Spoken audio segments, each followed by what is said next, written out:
Ce projet de loi de finances, comme vous le savez, a été inscrit suivant deux dimensions. Une dimension purement sociale, sur laquelle je ne reviendrai pas. Globalement, il y a 135 milliards de dirhams qui a été accordé aux secteurs sociaux et à la réduction des inégalités.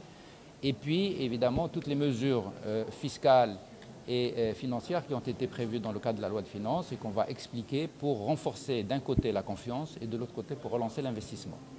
Donc ce que nous allons débattre, c'est l'ensemble des mesures au nombre de 7 qui ont été prévues dans la loi de finances pour renforcer la confiance, des mesures qui permettent aux contribuables de manière générale, qu'ils soient particuliers ou entreprises, de pouvoir régulariser leur situation vis-à-vis de l'administration des impôts et également vis-à-vis de l'office d'échange. Et donc de partir sur de nouvelles bases, sur des bases saines, pour construire une relation de confiance à l'avenir.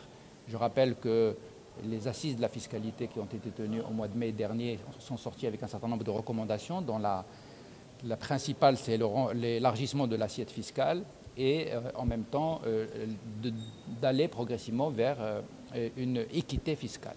Et cette équité doit être construite après avoir assaini le passé. Et donc nous avons estimé que l'année 2020 pourrait être l'année où il faut tourner la page pour construire sur des bases nouvelles et solides. La deuxième chose, c'est que il y a tout un ensemble de mesures dont la finalité est d'une part de mettre en place déjà une partie des recommandations, sachant des assises, c'est-à-dire qui vont se dérouler sur 5 ans, mais le projet de loi de finances 2020 déjà consacre une partie.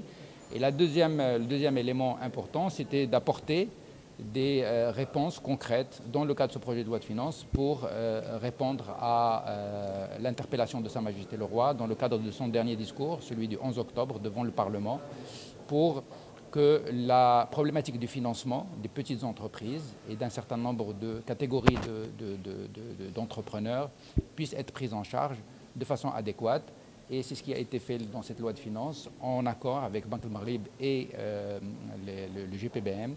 Donc il y a un fonds spécifique qui a été créé de 6 milliards de dirhams et dont la finalité est justement d'apporter des réponses appropriées aux 3 catégories qui ont été citées par Sa Majesté, à savoir le secteur informel, les toutes petites entreprises, qui notamment celles qui ont la capacité ou peuvent se positionner à l'export, notamment en Afrique, et puis bien évidemment tout ce qui concerne l'entrepreneuriat qui est porté par les jeunes ou la jeunesse marocaine. Je vous remercie, monsieur le ministre.